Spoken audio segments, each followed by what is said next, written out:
There is a world that's been out of reach until now.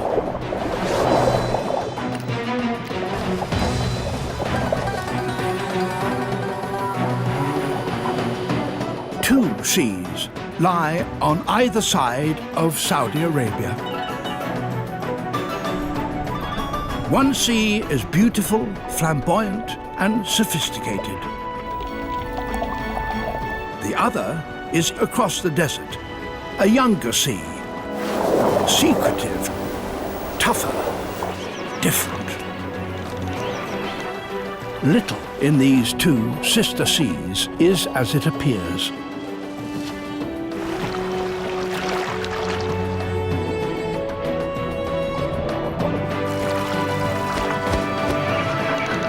This is a story of miracles, where you would least expect them.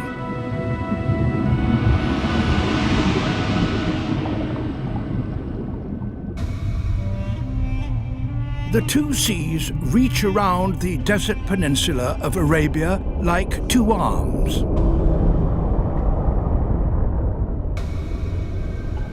Millions of years ago, this was underwater. On the seafloor, a deep compost built up. It's still here, hidden under the sand as oil. The wealth of a long-gone sea now fuels our world.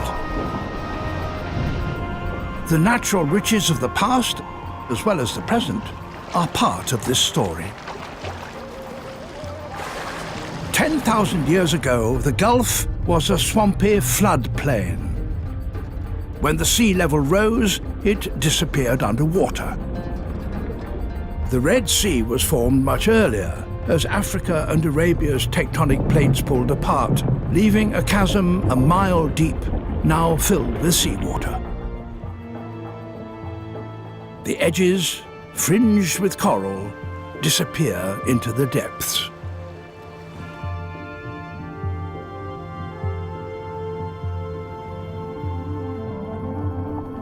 The reef is a jeweled city perched on the cliff top.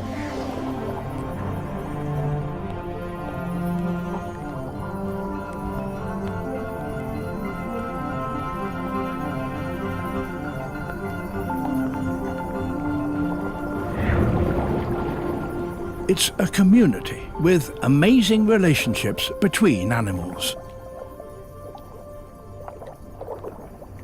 5-centimeter wrasse groom sweetlips, even combing the tender gills. They eat any parasites and dead skin, a reward for their trouble.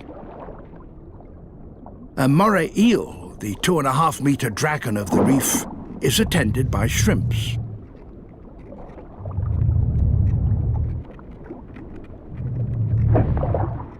They enter the jaws of death to keep razor-sharp teeth clean in exchange for any morsels they find. No opportunity is wasted, however desperate it may seem.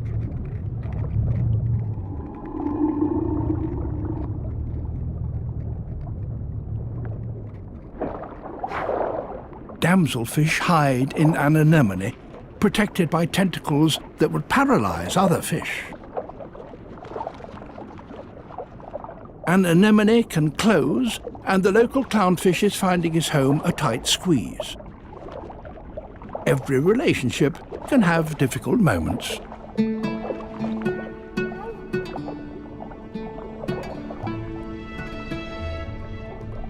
This underwater community lies along the shores of ancient human settlements. The Middle East is the birthplace of our civilization. Over 4,000 years ago, the first cities rose here, the cradle of mathematics, astronomy, and medicine. If the Garden of Eden's rivers flowed anywhere, it was into the Gulf. Ancient Mesopotamia was on the northern shoreline, with Persia to the east. The dust of history has settled in the Gulf as sand and mud. The sea is like a hot tub. It gets hotter and saltier than any other open sea in the world.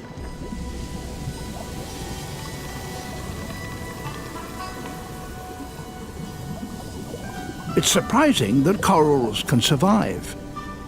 They have miraculously found ways to cope, much to the excitement of scientists.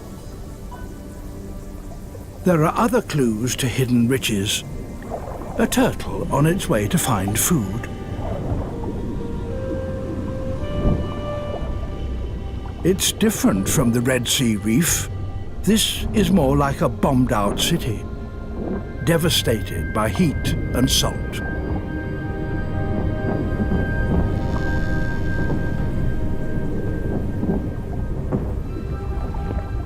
Small squid begin a dance, courting in a psychedelic language of hues and colors.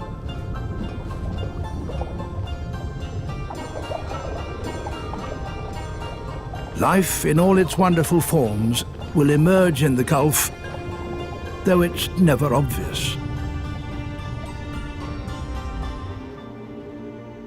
Reefs here are small and isolated.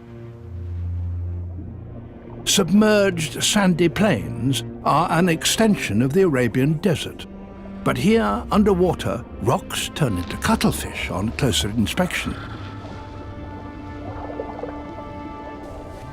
Fanworms cast their nets. And unseen animals clean out their burrows, making miniature volcanoes. An eye and a gill belong to a ray.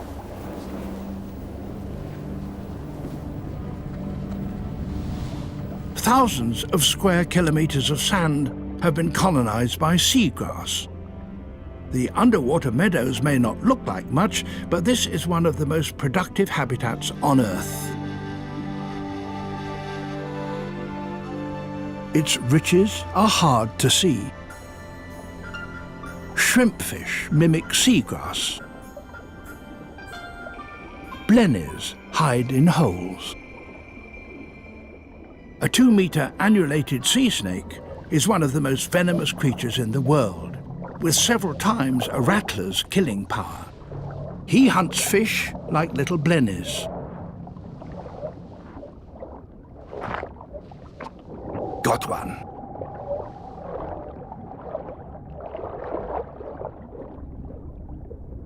Across the Gulf, green turtles return each winter to the seagrass beds. They often have passengers, remoras or suckerfish, that feed in the stirred-up mud.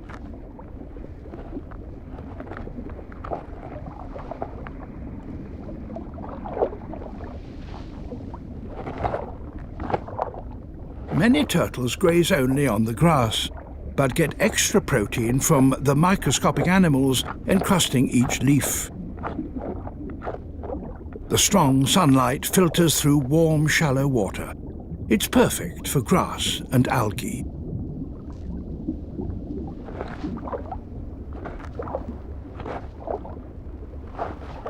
Most life stays hidden in the mud until disturbed.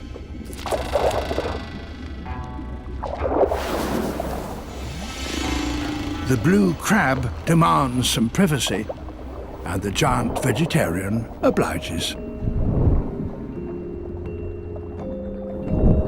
The two sister seas are very different. The Gulf shyly hides its wealth. The aging Red Sea flaunts extravagance.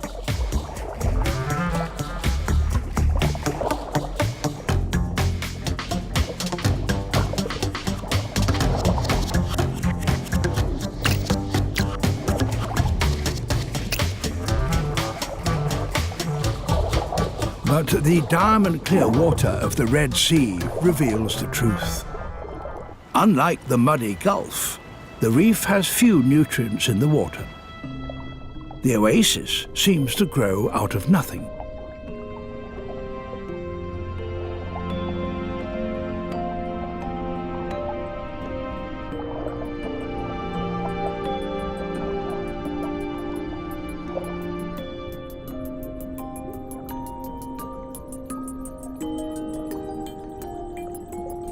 A reef is built by tiny animals. Coral polyps construct limestone tower blocks, protection against fish and crabs. Microscopic plants, algae, live in the polyps and convert sunlight to sugar, which feeds the coral. This city is solar-powered.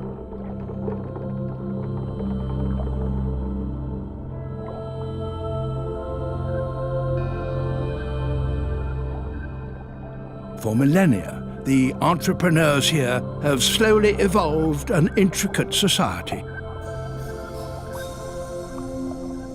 The edge falls away, and any nutrients from the reef fall away too, like food tumbling off the edge of a table. Tiny mouths try and grab a meal as it sinks into the dark, unexplored depths a mile below.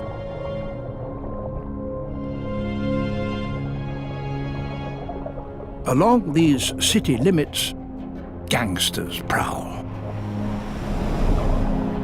Blue-finned trevally are predatory hunters cruising the hood.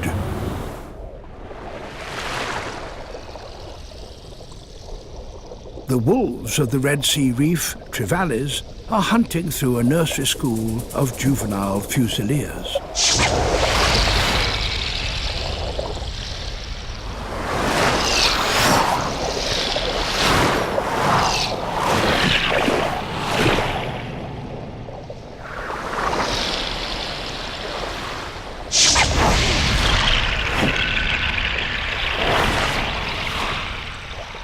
The trevally continue along the wall, searching for anything that strays too far for falling scraps. 2-meter wire corals reach further than most, and an enterprising little shrimp has made his home out on a limb. He survives by collecting passing morsels.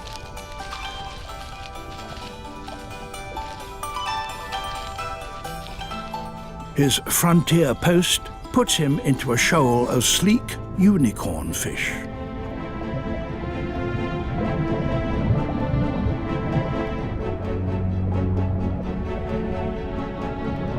The drop-off attracts large schools, but there is an even greater wildlife gathering on the other side of Saudi Arabia.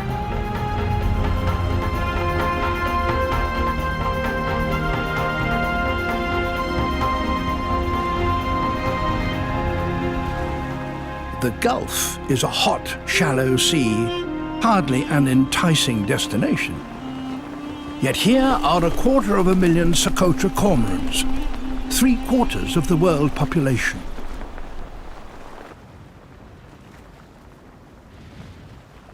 They search for schools of baitfish and rest in rafts.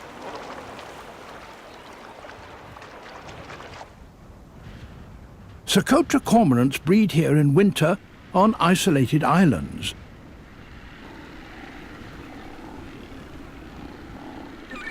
Featherless chicks shiver each morning. Nights are cold here.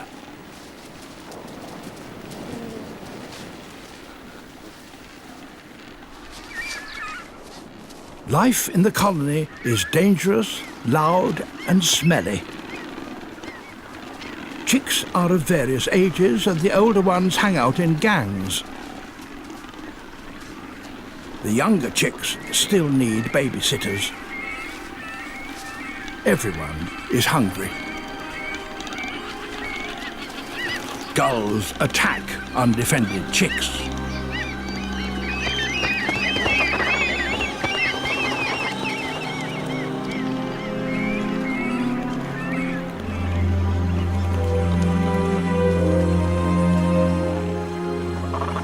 Even cannibalism is common.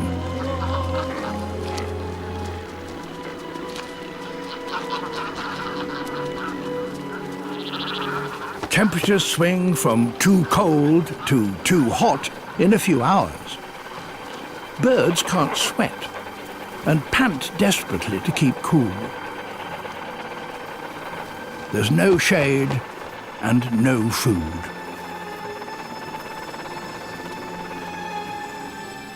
Salvation appears first as a thin black line.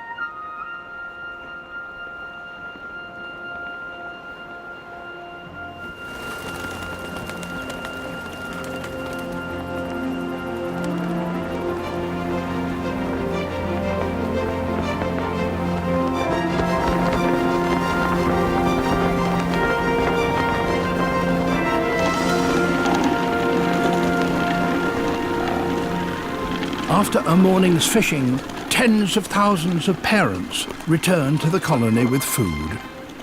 The first problem for families is to find each other.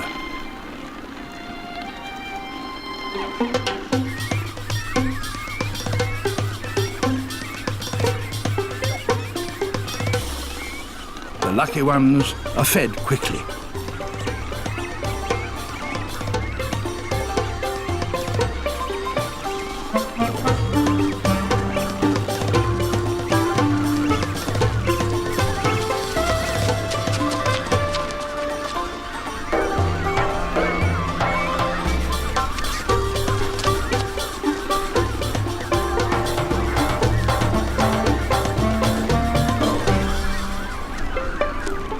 After all that, the last thing you want is to be mugged for the only meal of the day.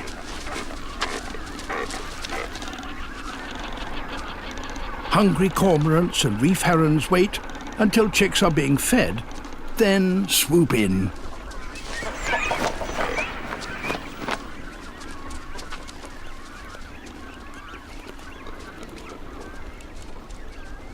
Just when you thought it couldn't get any tougher, the wind becomes a sandstorm.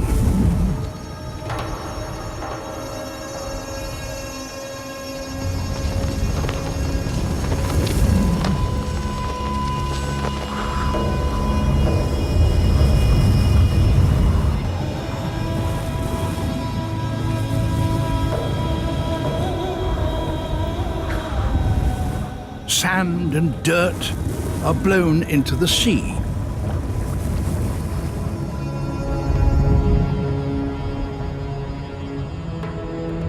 The Gulf waters become a foggy soup.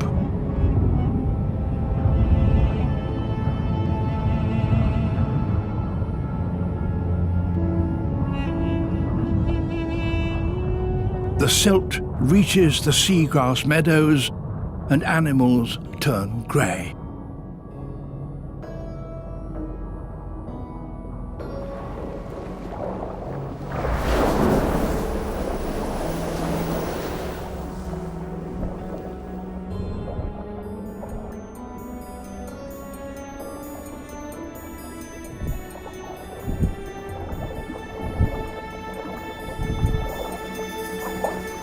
Out of adversity, a miracle. The dust fertilizes the seagrass prairies with nitrogen, iron and phosphorus. Productivity is phenomenal, more than most intensive agriculture.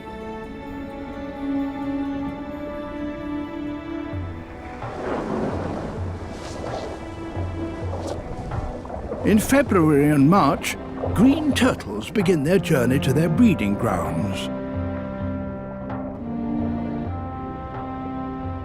Across the Gulf, sandstorms called shamals carry millions of tons of nutrients into the water. Plankton bloom and feed everything from cauliflower jellies to fish.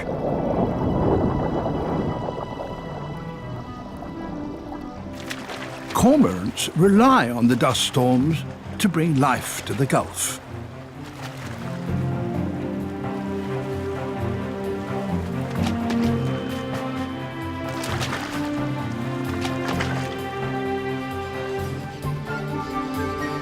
Terns arrive from the Indian Ocean,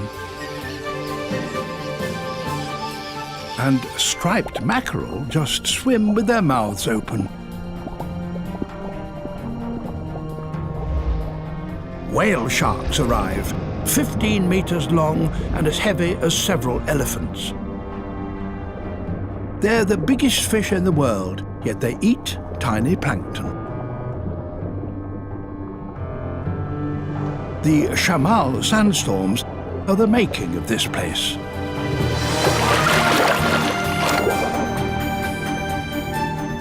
Dolphins and cormorants follow the schools, which follow the plankton, which follow the dust.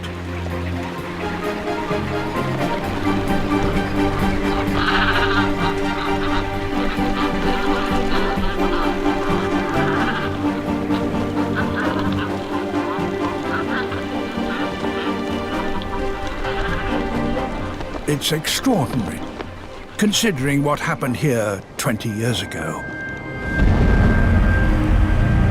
The Gulf War.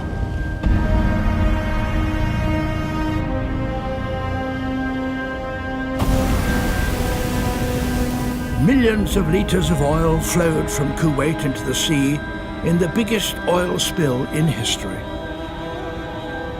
The Gulf's marine life was decimated.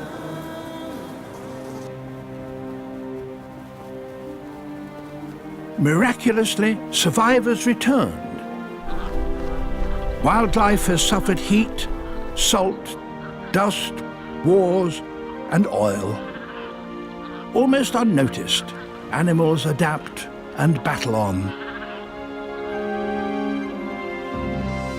The other side of Arabia is another story.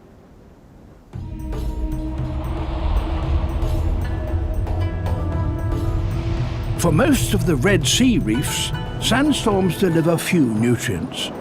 The oasis has to be self-sufficient.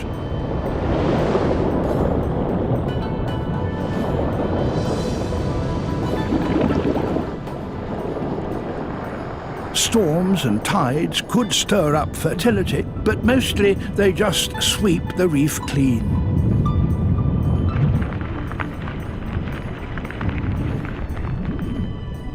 Nutrients disappear over the edge to the sea floor far below.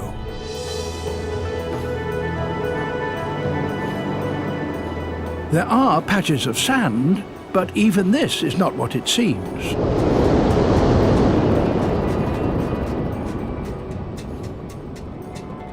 Bumphead parrotfish are a metre long and weigh about 20 kilograms. They bite off coral and grind it up to digest the polyps. It comes out the other end as fine, clean sand. The coral sand settles, little bits of desert in the oasis.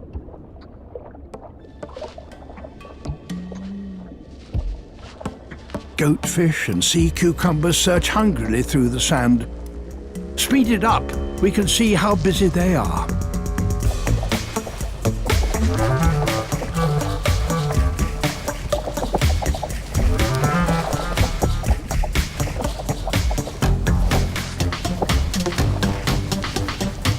Sea cucumbers are part of an army of garbage collectors and street cleaners.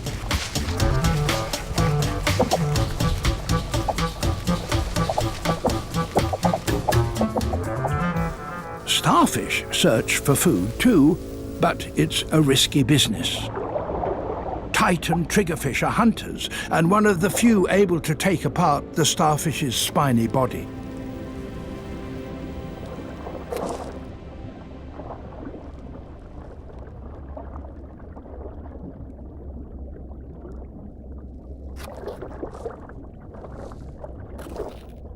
The neighbours soon spot a meal they couldn't normally enjoy. Starfish are able to regenerate from a single arm. A dismembered limb is overlooked and slowly crawls away.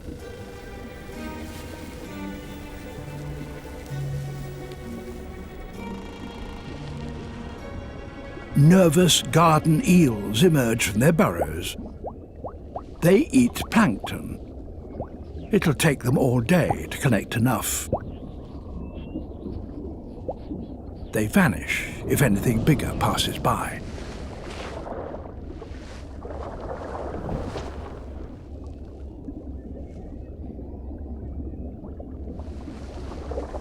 A blue-spotted ray hunts for shellfish under the sand like a minesweeper. It can detect a shrimp's minute electrical signal and digs it out.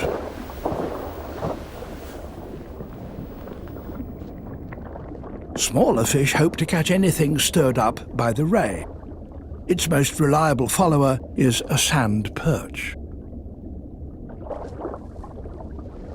Life in the Red Sea requires patience, like a garden eel, or specialist equipment, like a ray, or a helpful companion. The relationship can often be complex. The sand perch may be keeping guard. Understanding these animals has only just begun.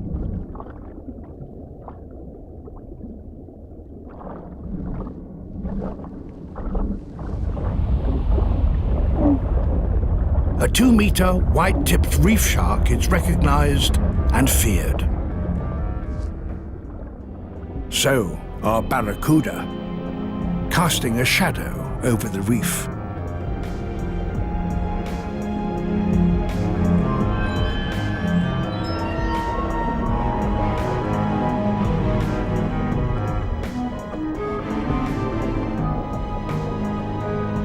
Barracuda gather in hundreds by the drop-off.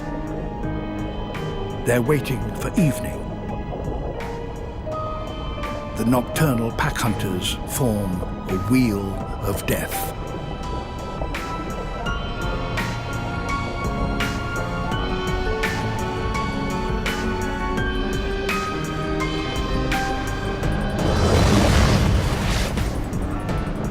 Schools of fusiliers become nervous towards dusk.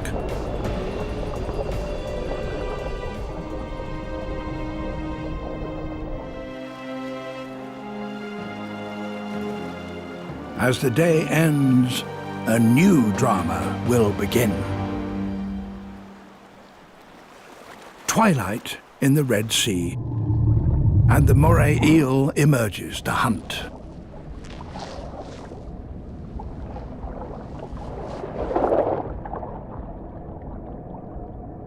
Everything changes at night. Many corals come to life. Soft corals swell, polyps open.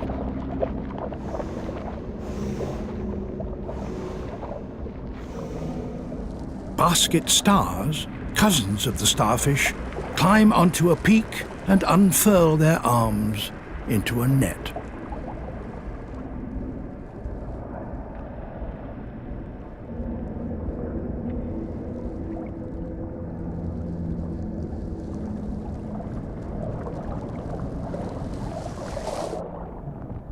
Lionfish with poisonous spines are ambush predators. They conceal their fish shape under waving flags.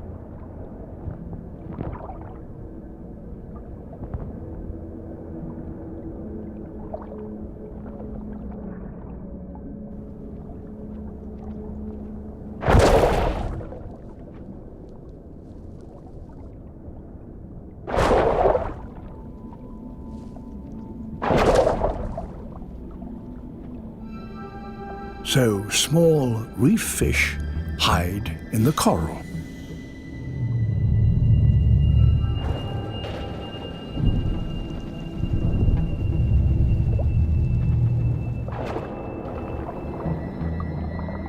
A parrotfish makes a bubble of mucus, disguising scent and protecting it from danger.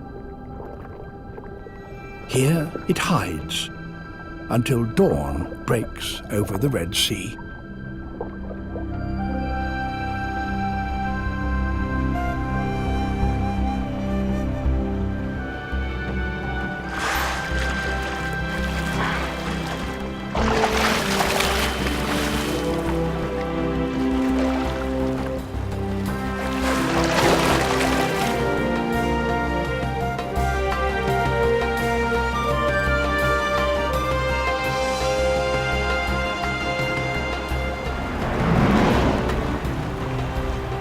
A 1,000 kilometers east, and it's late spring in the Gulf.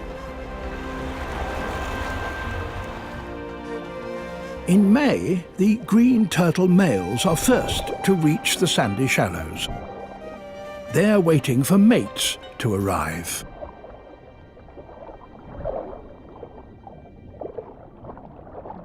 Spring happens underwater as well as on land. Fantail rays are leading the way.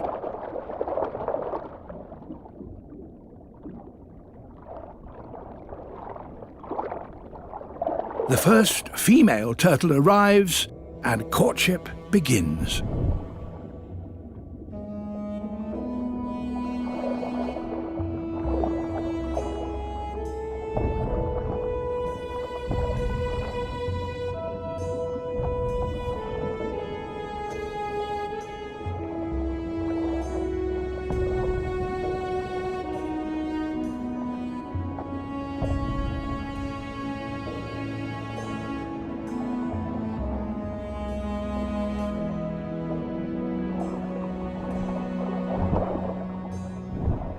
The male holds on with hooks on his flippers. Unsuccessful suitors try to dislodge him.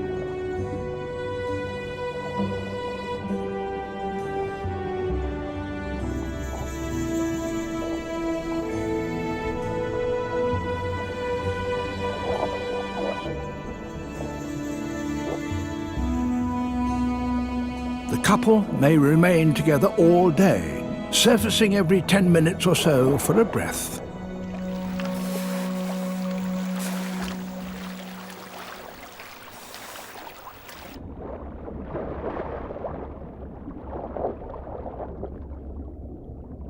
The sandstorms have eased and the islands welcome terns.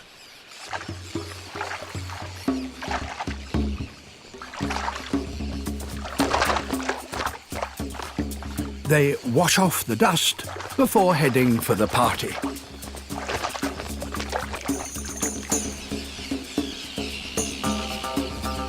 Crested terns are courting. They reach up to appear taller, more attractive. Compared to the cormorants, these are dressy dancers.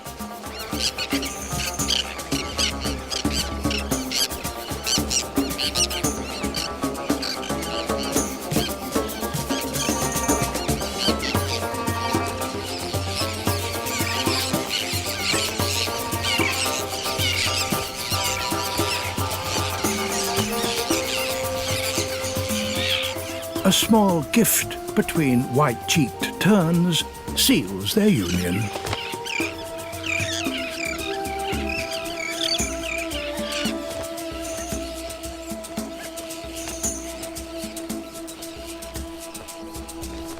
The air is full of the coming and going of these most graceful birds.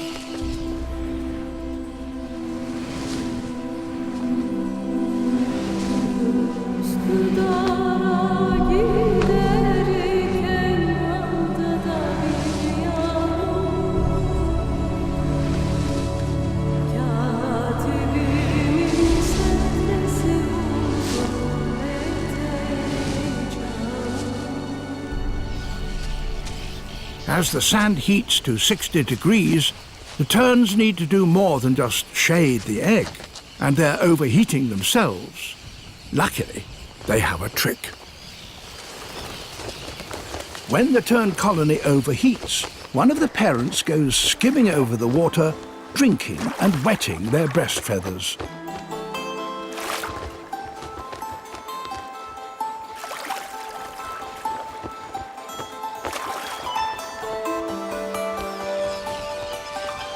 The damp feathers hold just enough moisture for evaporation to cool the egg.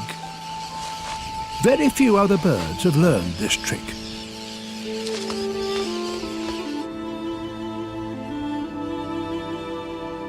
Each of the Gulf's characters face domestic life in their own way. A little goby lives in a burrow. He has a battle with the sand. Every day his home needs spring cleaning.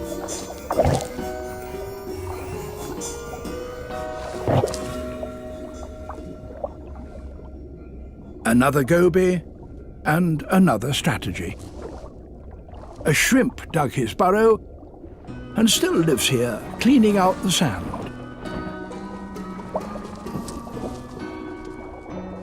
The shrimp has poor eyesight and relies on the goby as a guard. There's a tenderness between this odd couple.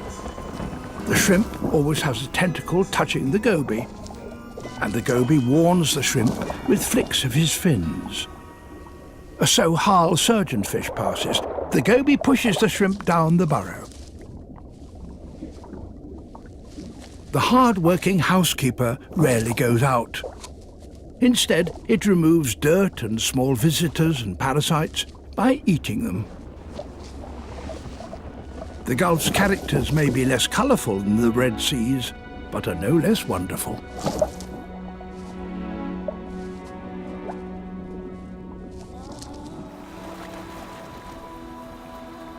Around the Gulf, the seawater gets hotter through the summer.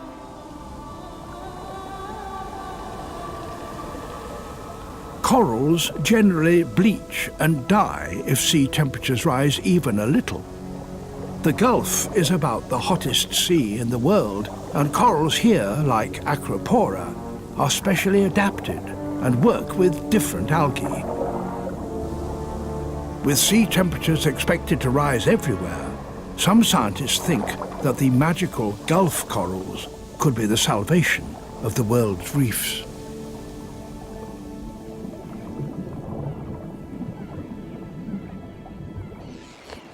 By August in the Gulf, the tern chicks are adult size in mottled adolescent plumage. Their parents are trying to feed them for their journey home.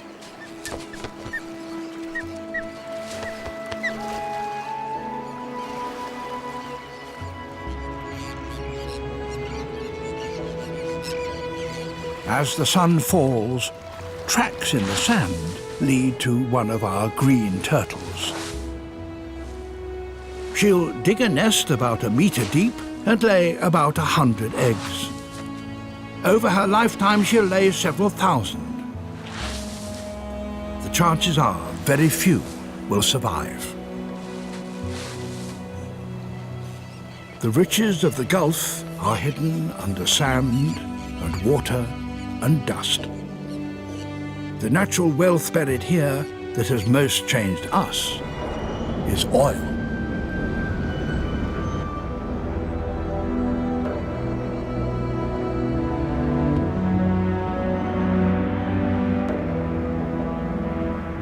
The stakes here for wildlife and for us are very high.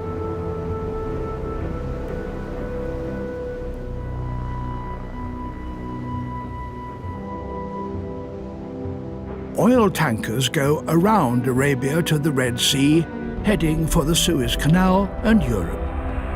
The Red Sea reefs sit vulnerable beside one of the busiest shipping channels in the world. Below, casualties. A century-old wreck sits harmlessly at 20 fathoms.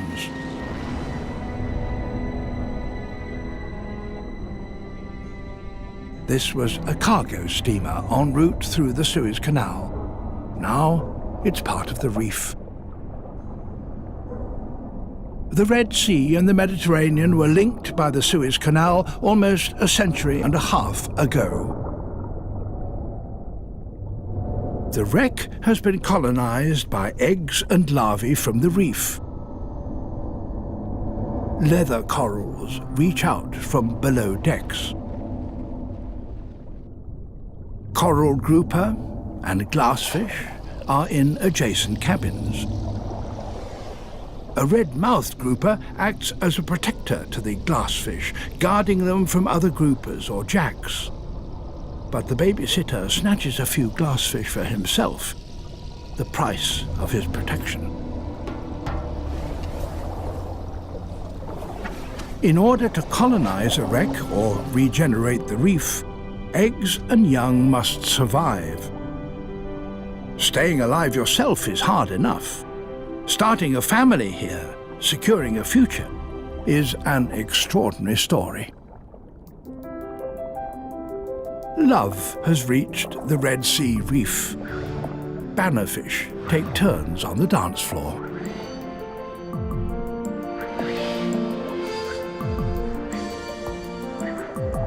Couples are preparing for a family. Fish time their spawnings carefully, but the chances are that almost all their precious young will be eaten. To avoid this tragedy, some fish have become better parents. A Titan triggerfish is behaving strangely. She may be lying on top of her eggs to protect them. Triggerfish lay a jelly-like blob of eggs in depressions in the coral rubble. The dedicated parent defends the eggs from the multicolored thieves.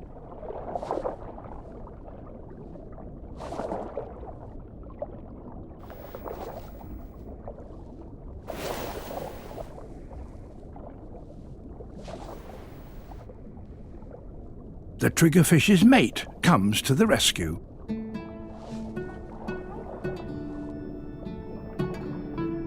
A few eggs might survive, but the longer-term future for coral reefs seems less hopeful. Half the reefs worldwide are dying or have died. Scientists blame us.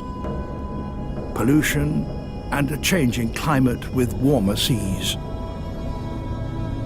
Twilight offers a glimpse into a darker future. Gorgonian fan corals seem like decaying lace. A ghost town, a reminder of what is at stake.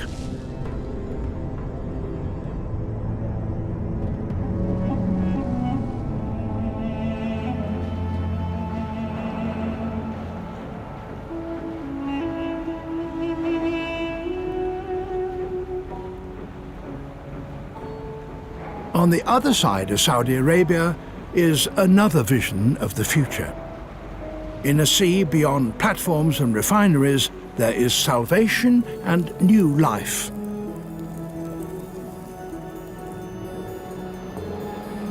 In August, on one magical night in the Gulf, the sandstorms and the summer of growth have had an extraordinary effect. Slowly at first, eggs and larvae are released in millions. This wasn't known to happen here on this scale, let alone filmed before. Polola worms release wriggling egg cases that fragment into capsules of eggs. Packages explode with new life.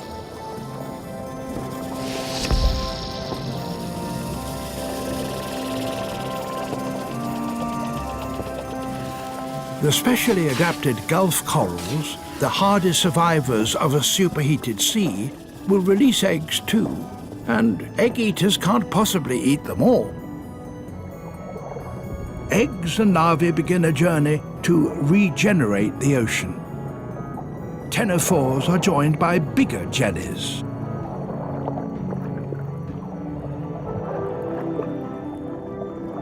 This jellyfish is like a mobile reef, a lifeboat full of shrimps and fish and eggs, a Noah's Ark.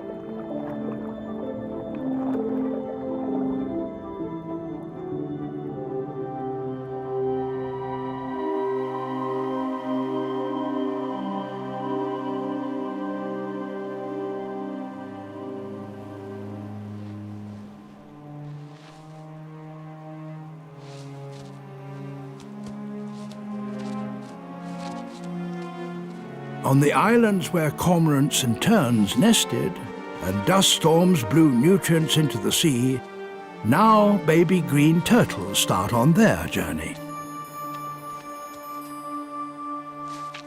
They join the eggs and larvae, the gift of the Gulf.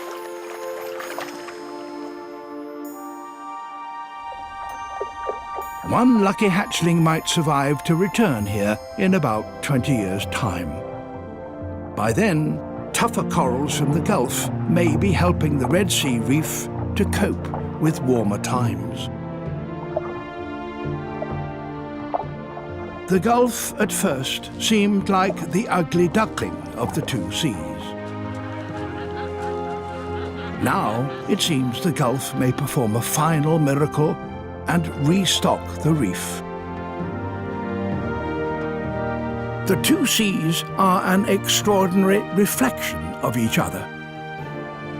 The parade of riches in the Red Sea relies on almost nothing. The harshness of the Gulf has become its true wealth.